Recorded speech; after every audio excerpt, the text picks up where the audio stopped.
my name is Emma, and today I'm going to be telling you all of my thoughts on all of the books that I read in 2022. 2022 was not a year of thriving for me in many capacities. There were a lot of great things that happened this year, but in a couple of aspects, especially in reading, not my best. I read 18 books in 2022, which honestly I'm very impressed by. I thought I read so much less than that, so I felt really good. And honestly, there might be a book or two that I just completely erased from my brain and have forgotten. I'm actually gonna do these mostly in order, but the first book that I finished in 2022 was The Last House on Needless Street by Catriona Ward. So y'all remember my Midnight Beast phase that I'm technically still in, but just not as invested in? So Stefan from the Midnight Beast posted on his story that he was reading this book and absolutely loved it, and I was like, Stefan from the Midnight Beast read a book and loved it? I have to read it. It is a twisty psychological thriller where there are three main characters. There is one older man, his daughter, and his cat. Yes, a cat is a main character with an entire narrative and thought perspective, so I was super intrigued. I liked this book, but I definitely didn't love it. I figured out the plot and twist behind this book. I figured out the whole book by page 3. So I can imagine if you didn't figure that out, you probably would like the book more than myself, but I knew where the story was going the entire time. It's hard to talk about this book because it deals with a particular topic that is the purpose behind the book that I figured out, and so I don't want to talk about spoilers, so it's really hard to talk about because that is my main gripe with the book. I did not feel that it was good representation at all for this topic, and I read the author's note and I could tell she really was trying to go into it with this humanizing view that disputes all of the stereotypes surrounding this topic, but it fed into so many of them in a bad way. The book itself was entertaining. It was an interesting book. I had never read a book like it, and there were pieces to the plot that I did not figure out, so it was interesting to put together the whole story, even if I knew the general concept. But yeah, it just left a bad taste in my mouth for that main reason. And also terrible therapist representation, absolutely horrendous. Ugh, personally offended. Part of me wants to recommend it because I do think it is an interesting and unique thriller, but the other part of me feels that's irresponsible and I don't want to contribute to that. So I'm not mad that I read it, just wasn't the best. Next up is You've Reached Sam by Dustin Tao, and this is a YA contemporary about a girl named Julie whose boyfriend dies unexpectedly at the beginning of the story. And so as she is trying to move through her grief of her entire life being turned upside down, she calls Sam out of desperation, and he ends up picking up the phone. In 2022, I definitely moved away from YA. I have been so much more picky about the YA books that I want to read, and you can tell as most of the books that I read this year were adult fiction novels. I did really like this book primarily because I felt it was such a raw and honest and real depiction of grief. It really touched me to watch Julie's experience having this person that she loved and was expecting to spend her entire life with ripped away from her. And then it also had this interesting element of her grief being impacted by the fact that she could still communicate with Sam. And although throughout the story it's acknowledged that this connection is temporary and is going to go away, it was super fascinating. I really do think that this is an amazing book for anyone that is also experiencing grief and wants to feel less alone. That was primarily what I loved about the story. What I didn't love about this book is I did not connect at all with the characters. They just weren't very unique to me. I felt if you had placed them in a lineup of a ton of other YA characters and had them all say a couple of lines, I could not pick out their voice or their personality if my life depended on it. And although I did not do this with The Last House on Needless Street, what I need to say about this book, I have to be spoilery. There is no way for me to circumvent it. So if you haven't read You've Reached Sam and are planning to, skip to this time frame. What I so desperately wanted from the end of this book was for Julie and Sam to not have a last goodbye. My entire reading experience, I was hoping and praying that the author would do what I felt would be the most impactful end to the story, which would be them not speaking. Either their last call cuts off and they aren't able to communicate again, or Julie tries calling Sam for the last time and he just never answers and the phone is out of service. And the reason why I felt that this would have been so important to the story is because that is how unexpected grief works. Listen, I get the entire book of the story is them being able to communicate, but I just thought it would have been so much more powerful if it had tied back into that reality of when people die. In many cases, when it's like not an illness and it's unexpected or tragic, you do not get to say goodbye. And I would think that that juxtaposition of them actually being able to say goodbye and talk and have a part of that, but not being able to have that last final goodbye would have made the story so much stronger. So I always feel like it's a little unfair to like critique a book based on what I wanted, but I can't separate that book from that belief that that would have been the proper ending. It was still really good though. Like there's been a lot of YA books that I've read in the last year or two that just like have not been hitting it for me, and this one definitely impressed me much more than some of the other ones I've read. Next up, I have All of This Is True by Ligia de Peñaflor, and this is another YA that is kind of told in like a mixed format. It is told through like interviews, journals, emails, and book excerpts, so it has that very unique format. And it is all about these three teenagers who end up befriending their absolute all-time favorite author, and that is in the past and in the present. The author has published a book that is like their life stories and secrets, and so it is just all about them befriending this author and like what a cool experience that would be for all of us. And then also them feeling incredibly betrayed and this author not having any real repercussions for it. Another book that like I enjoyed. Like, I enjoyed it. You know, it wasn't very memorable, and I definitely think that there were a lot of flaws to it. It's another book that just could have been so much more, but it was just like very one note. I did not vibe at all with the writing style, and I know like writing in an interview and email format is very different from a narrative story, but we do have these book excerpts of the book that the author wrote about these characters, and it just felt so amateur. Again, characters super flat, super not memorable, and the only thing that was propelling the story was this kind of like mystery of like, what is the big thing that happened that this author wrote the book about? And even that was kind of unsatisfying. It was interesting. Like, I feel like the concept had so much potential and the construction and execution of it just was not there. Next up is No Exit by Taylor Adams, and this is an adult mystery thriller that follows a girl who is traveling to see her dying mother, and she stops at a rest stop during a blizzard and ends up getting snowed in with a couple of other patrons that are in the same situation. The twist is that she discovers in one of the cars is a young girl that has been kidnapped, and so she is snowed in to this very tiny rest stop with a kidnapper. Thought it was a very compelling synopsis, and I was really surprised with how much I loved this book. It had a lot of action in it, which I really like because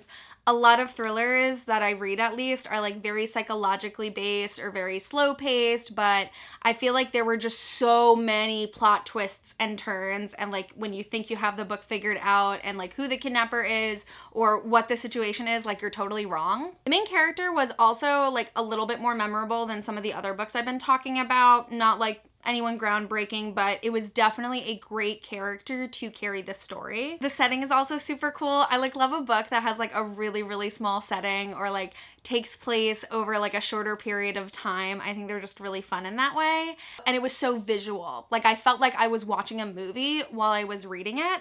And then I also found out like as I was finishing the book that there is a film adaptation on Hulu. So I watched that and I also really enjoyed the film adaptation. They took a couple of liberties that I think helped the book translate well to the film. There were a couple of changes that I didn't love, but all around it was a really good book and a really good film adaptation. Next up, I read Home Before Dark by Riley Sager, and this is another adult mystery thriller that follows a woman named Maggie who, as a child, very briefly lived in a haunted house with her family.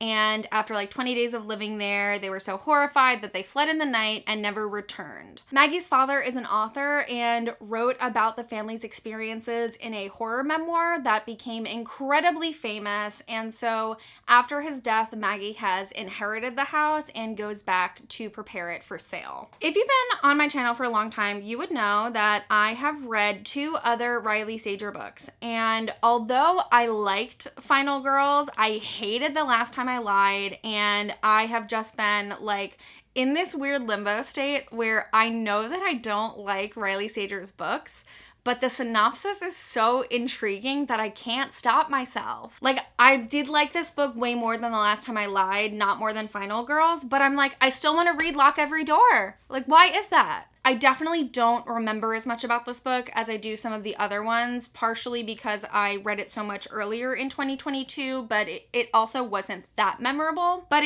it was interesting and engaging. Like, I didn't DNF it, and I've gotten pretty comfortable with DNFing, so anything I read this year, like, it had to be good enough to finish. I like the premise of it. Like, that's all I like about this book. I was deeply unsatisfied by the ending. Something I absolutely despise about mystery thrillers is either when a book is set up to be paranormal and is not, or when a book is not set up to be paranormal and then is. I don't know why it irks the shit out of me, and as soon as that switch happens, I'm so over the book. I didn't hate it. I like the idea of it. Like, that's literally it. And that's it every single time I read a Riley Sager book. And I'm still probably going to read more. Next up, I read The Golden Couple by Sarah Pekkanen and Greer Hendricks. And this is another adult mystery thriller. Can you tell that this was kind of the theme for my reading this year? This was another one of my most anticipated books of this year because I have loved all of the other books from this co-authorship. I think that they write really amazing thrillers.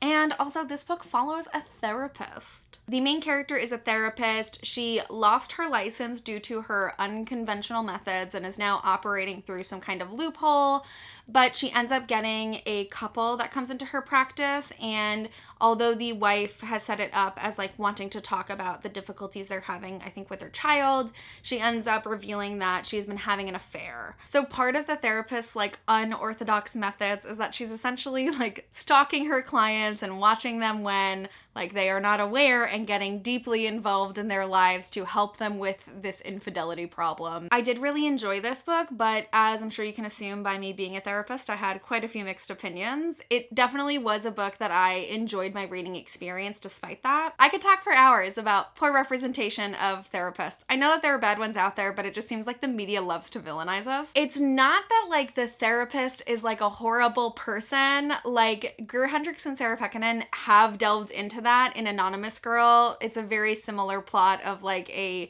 stalker psychiatrist. It is more so all of the ethics violations and the methods of the therapist that really grinded my gears. That's mainly the problem though. I was like, this is unrealistic. This is a total breach of the entire counseling therapeutic profession, and that was the point though, right? So like, I'm acknowledging that like the entire basis of the book is on that part that I don't like about it, but for that reason, it was done really well. It's another book that has some really great plot twists and turns. It didn't end out the way I was expecting it to, but not in a bad way. Definitely not my favorite. Like, I really loved An Anonymous Girl and The Wife Between Us. You Are Not Alone was like also okay. I think I might like The Golden Couple a little bit more than that one, but I enjoyed it. And so if you're a fan of this co-authorship and their thrillers, it's definitely another good one to check out. Next up is a book I know a lot of you have been dying to hear my thoughts on because I have been hyping up my reading vlog of this book for almost a year now, and I still have not posted it. But that is, of course, A Little Life by Hanya Yanagihara. I feel like everyone knows about this book. I'm going to try so hard to not make this entire video about A Little Life because I very much have the opportunity to do that if I ever do finish the reading vlog. I profusely loved this book,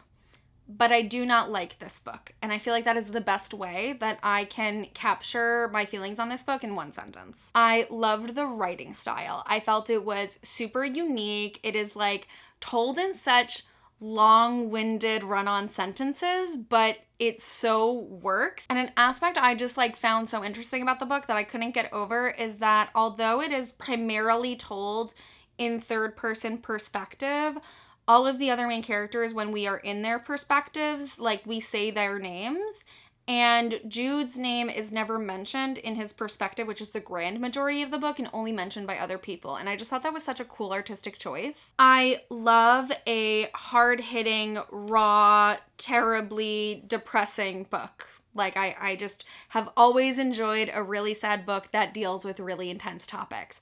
But no book I have ever read has gone to the extent of A Little Life. Whenever anyone talks about A Little Life, it's like, did you cry? Did you cry? How much did you cry? And I did not cry at all with this book. Does that make me heartless? Does that make me desensitized? You decide. It is so much harder for me to express what I loved about this book. I know that it made me feel so much. It really touched me.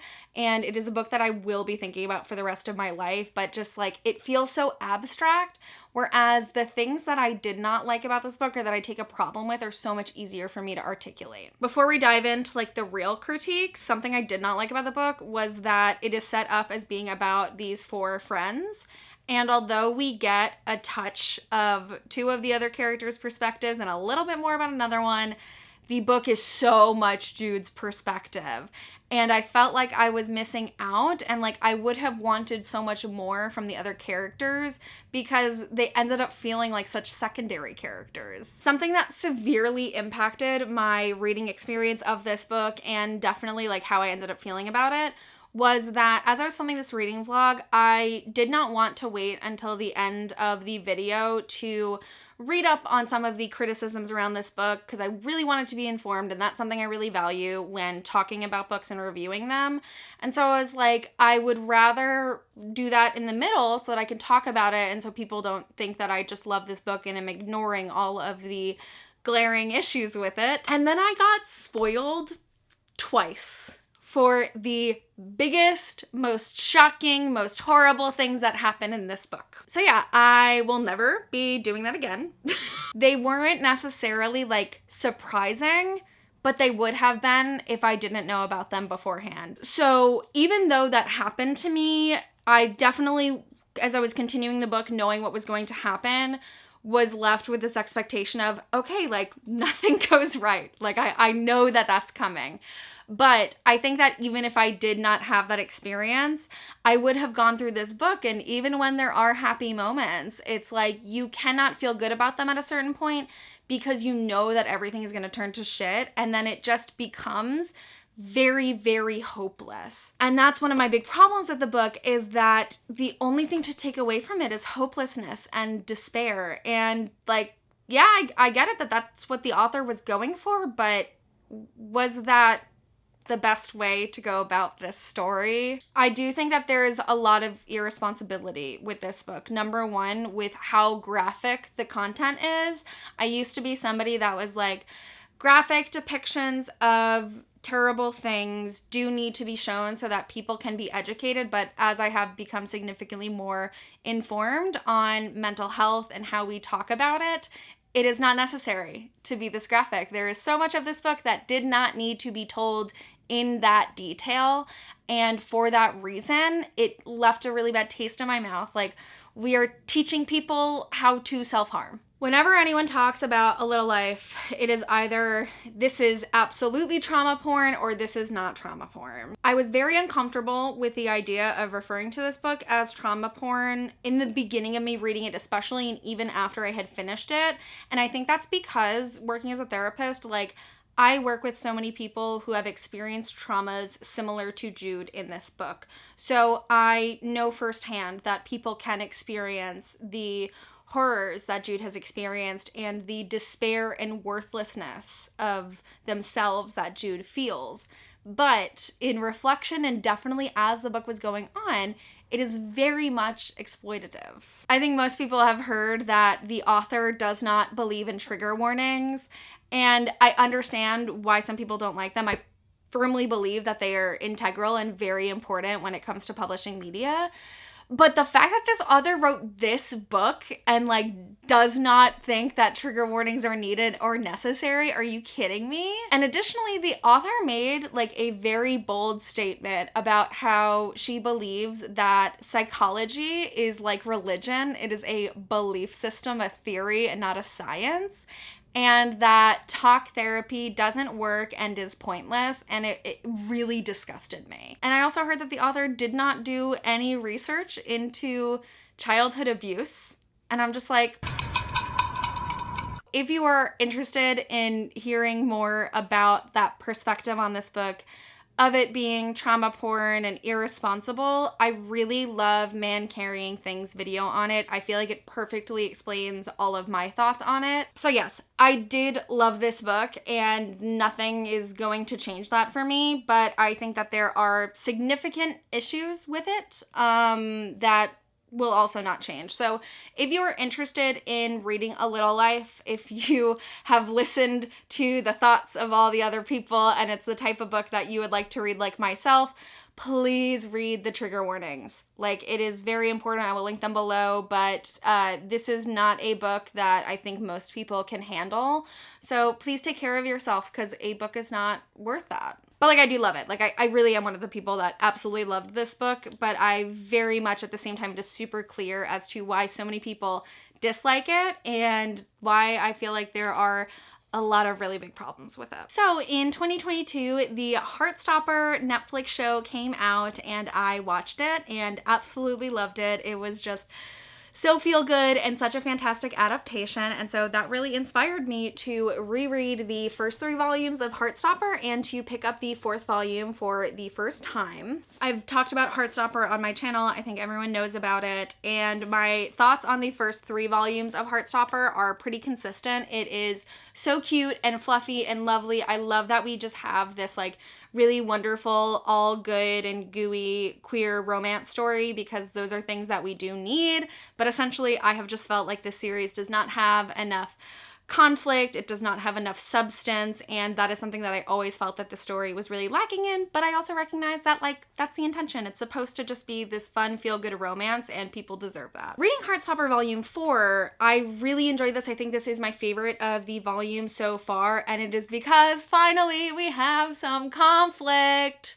Finally, some good fucking food. The first 3 volumes of HeartStopper are like pixie sticks. They are wonderful, they are tasty, they are sweet, but you cannot survive off of them, where HeartStopper Volume 4 I feel like is like Panera. Like, it's good, I love Panera. It counts as a meal, but it is also just like not, you know, a fine dining experience. And I don't mean these things to be insulting about the books, because I really love them. I love more complexity in literature, and that's something that I feel like HeartStopper does not have as much, but Volume 4 definitely elevated. In Volume 4, we have progressed through like the kind of honeymoon stages of Charlie and Nick's relationship.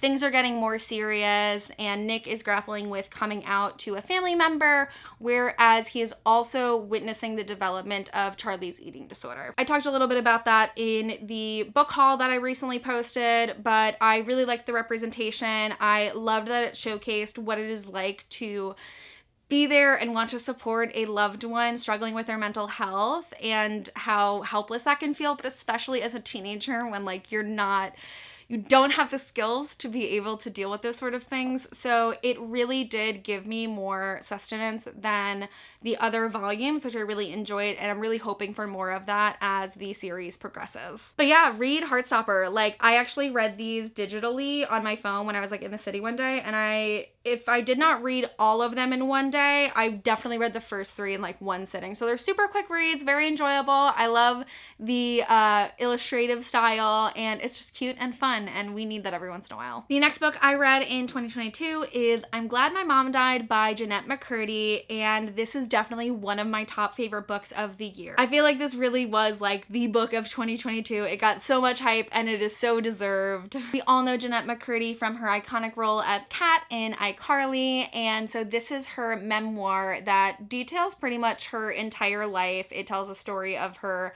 as a child, and the relationship with her and her mother is a major focus in the book, as her mom forced her into acting at a young age. She never wanted to be an actor, and it details the experience of Jeanette having so much love and care for her mother and prioritizing her as a very young child, and then as an adult beginning to come to terms with and recognize the fact that she was really emotionally abused and kind of physically abused for her entire life. There definitely are heavy topics along with abuse. It talks about eating disorders and drug abuse, alcohol addiction, so it is another heavy novel, but like Hanya Yanagihara could take some notes on how to write about trauma. I listened to the audiobook, which is narrated by Jeanette, and I just love listening to audiobooks of memoirs when they are narrated by the author. It's got a really cool juxtaposition of like telling the backstory to something that so many of us, at least my age, had witnessed through a screen when like iCarly and Nickelodeon, all these Dan Schneider shows were the hot thing on TV, but it also has so much hardship and pain and just like leaves you with this really, really like soft spot for Jeanette McCurdy. And I just love this book so much. I think it is so profound because so many people experience trauma and abuse in their lives and they do not realize it. And so I think this book can be life-changing for a lot of people in helping them come to terms with the reality of the things that they have experienced and show them that like it is possible to recover from and move on from and find success and happiness in your life. It's a beautiful story. I love this memoir. It's probably one of my favorite memoirs I have ever read, if not maybe my favorite.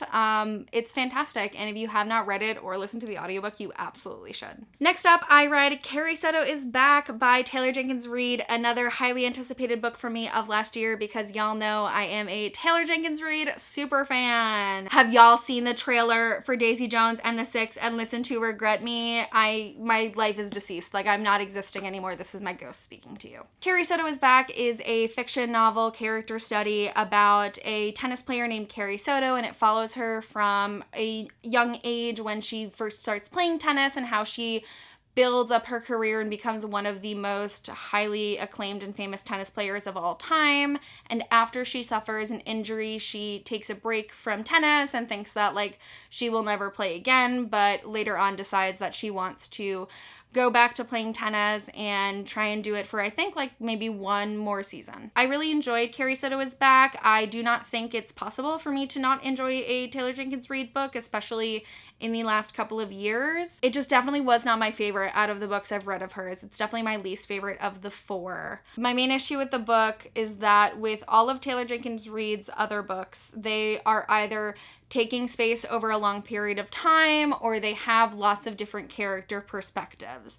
And with Carrie Soto is Back, although it has some of those elements, it just felt so one note to me. Like, the book is about a girl who plays tennis, and that wraps it up. And I don't mean to like denounce some of the sub-themes in the book, like it talks a lot about the relationship between her and her father and how that's impacted by the fact that he is also her tennis coach. It talks about her experience being a Latina athlete and the misogyny and sexism she faces, as well as the criticism from the world watching her and how she is very confident but viewed as aggressive and she is a little bit unlikable in that aspect.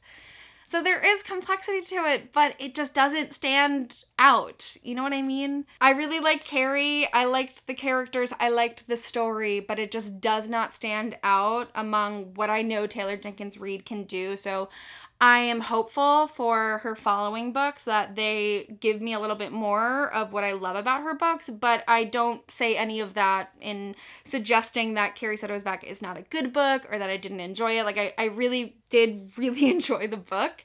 It's hard when you have an author who you have loved so many of their books and something they write just really doesn't compare. Next up, I read Mr. Penumbra's 24-Hour Bookstore by Robin Sloan, and this is a book I picked up very randomly. This book was super hyped back in like 2014 when I had first started BookTube, and I have seen it every single time I have gone to Barnes & Noble in like the last 8 years and just passed me by. Like, there was no reason. I feel like I didn't fully know what it was about other than like this 24-hour bookstore, and for a while I was like, is it even really about a 24-hour bookstore? But I needed something to read in a pinch, so I picked it up on ebook, and I surprisingly really enjoyed it. The story is actually about a 24-hour bookstore, as probably everyone else but me could assume, and it follows our main character Clay as he starts working there and is working the night shift, and the bookstore is very much not what it seems. The story ends up turning into this really interesting scavenger hunt with like ancient societies and puzzles that they have to figure out, and it was not at all what I expected from the book, which I think is what I loved so much about it. I recommended this to my friend Sarah from Sarah Without an H, and she did a TBR takeover where I recommended some books to her. So this is one of the ones I recommended, and she did not like it as much as myself. But I really like what she talked about in her video, because there were a lot of things about the book that I think my love of the plot and like excitement and amusement in reading the story kind of overshadowed. So I think that between the two of our reviews, like, it gives you a really good picture of the book. But I loved this book. I had so much fun reading it. The characters are definitely like very flat and, you know, kind of stereotypical in a sense, but that is never like my main thing of reading. Like, I love a plot. I love a story. That is what I love the most about books. And Mr. Penumbra's had all of that for me for sure. It was just so fun. It was so fun. I had so much fun with it. And there is a prequel, but I feel like I'm just not as interested in reading the prequel because I like know everything what happened. Like, I feel satisfied by the story. But I love when you pick up a book randomly and like you just expect it to be something to read to pass the time, and it ends up being something you really enjoyed, and that's definitely the experience I had with this book. Next on my list of reads from 2022 is The First to Die at the End by Adam Silvera, another one of my highly anticipated books of this year, as it is the prequel to The First to Die at the End, which I'm sure many of you know that I absolutely loved. The Deathcast series takes place in a slightly futuristic modern day world where it's essentially the world we live in. But a key element that has changed the course of the world is that a company has developed technology that allows them to pinpoint the exact day that somebody is going to die. And so when you sign up for Deathcast service, it gives you the opportunity to receive a call that says that you are going to meet your death in the next 24 hours. And the intention behind it is so that people can live their last day to the fullest. They can accomplish the things that they never would have if they died unexpectedly. They were able to say goodbye to their families and loved ones. And both of these stories follow two characters that are queer boys and how they like fall in love over the course of the day. Both books take place only in the course of a day because they get the Deathcast call at the beginning. So The First to Die at the End differs from They Both Die at the End because out of that relationship, only one of the characters gets the call in this book, and the prequel takes place on the night that Deathcast launches, the first time it appears in the world to the general public, and so the main character that gets the call is the very first person to ever get a call from Deathcast. I really enjoyed The First to Die at the End. Clearly, reading has not been my strong suit this year, so I have really enjoyed when I am able to get super engaged in a book, and I read this in like 2 or 3 days, so like that is a big marker for me out of my 2022 reads. I definitely did not like it as much as The First to Die at the End though, and I think a big part of that is that I was nowhere near as connected with these main characters as I was with Mateo and Rufus. It's very much a different story for sure, like it is not copy paste, but I think I was just more intrigued by the characters of The First to Die at the End,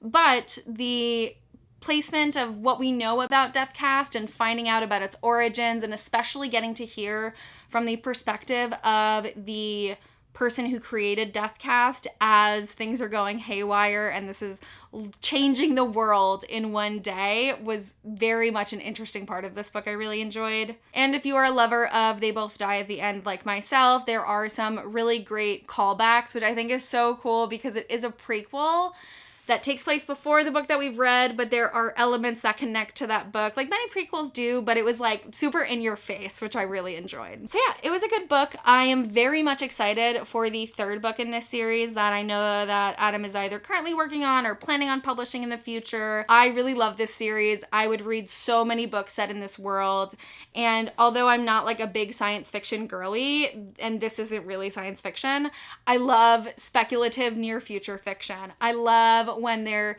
is like set in the modern world, but there is an element that has changed the way that the world functions. It just hits all the points. So I really loved it, and if those things interest you, you should definitely pick up this series. Getting on down to the end here, thanks for anyone that is still watching, but the next book I read in 2022 was The Paris Appartment by Lucy Foley. I feel like a lot of these books I talked about in that book haul So maybe it would be good to not spend so much time talking about this. This is another adult mystery thriller, and it follows a woman who has kind of lived this on-the-go lifestyle, kind of running from one thing to the next, never really having security. And so she goes to visit her brother who lives in Paris. And when she arrives, she finds out that he has just totally gone missing. And so it's all about her trying to figure out what happened to her brother. A key thing that I really liked about this book was the side characters and the different perspectives of the novel.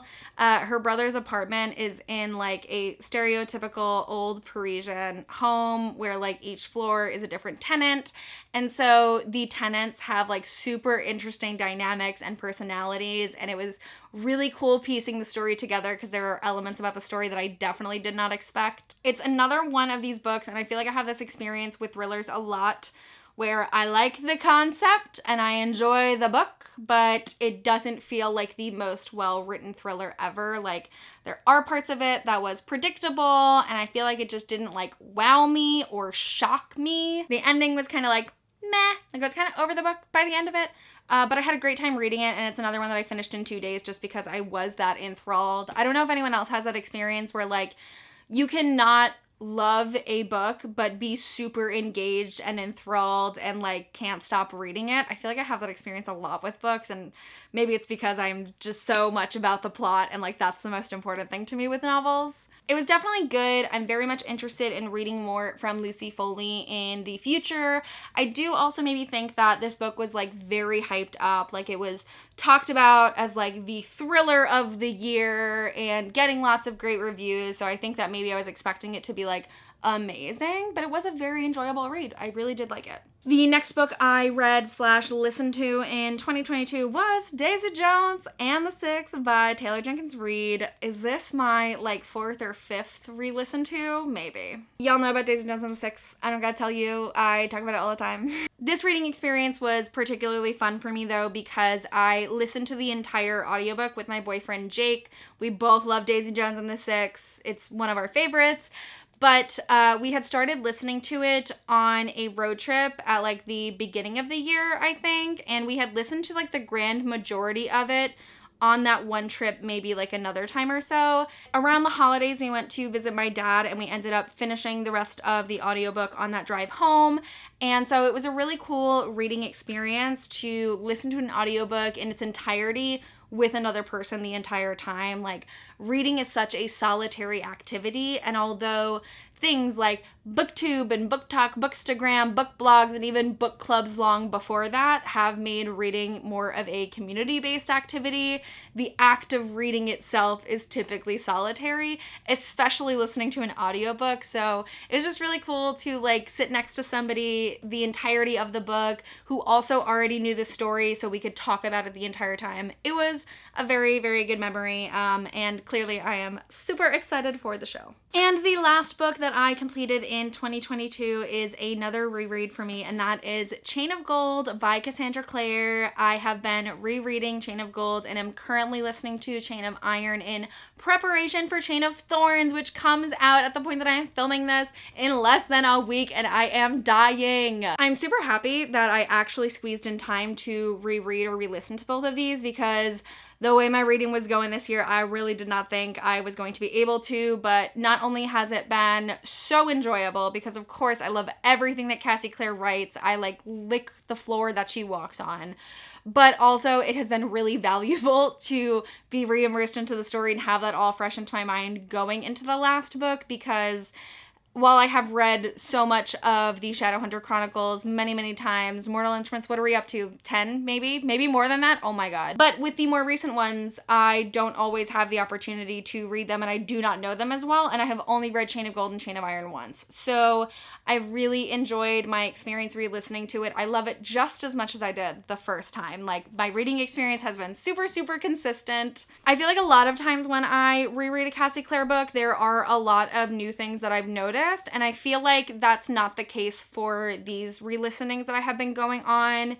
It could be just because like I feel like I have been not like passively listening to it, but I've really just been listening to it for like the enjoyment and to be refreshed on the story. So maybe I'm just like not looking as hard as I typically do, especially when I read them physically. But it's amazing. I love this series. I think it is absolutely some of Cassie Clare's best work, and Chain of Thorns is gonna destroy me. So I'm really excited for that, and I am definitely filming a reading vlog, and I promise you I will not let this one pass me by for a year. I pinky promise, cross my fingers. What? Yeah, I'm going to Cassie Clare's virtual event, or attending it, that she is having the day before the book actually releases. And then on release day, I'm going to go and get the book. And I haven't done that in a while. I'm always pre-ordering books, but I realized that while I have pre-ordered all of the other different editions of it, I did not get one for the day of. So rather than ordering it and, you know, shipping delays, not having it come in on time, I'm just gonna make sure I grab it the second Barnes & Noble opens. But yes, I love Cassandra Clare so much. She is my favorite and will always be my favorite, and I have just had a blast rereading this series. I cannot wait for Chain of Thorns to come out and to talk about it with you all. And I also cannot believe we are so close to the Shadowhunter Chronicles ending. Like, we only have one more series. One more series. I am not ready for it, but I am really ready for Swordcatcher coming out at the end of this year. Super hyped about it. But that is it for all of the books that I have read in 2022. It has felt so good to get back into the booktube world and to talk to you guys about books. But I feel like I am feeling like a little strapped of like, I talked about the books I bought and I talked about the books I read, and now I don't know what to talk about.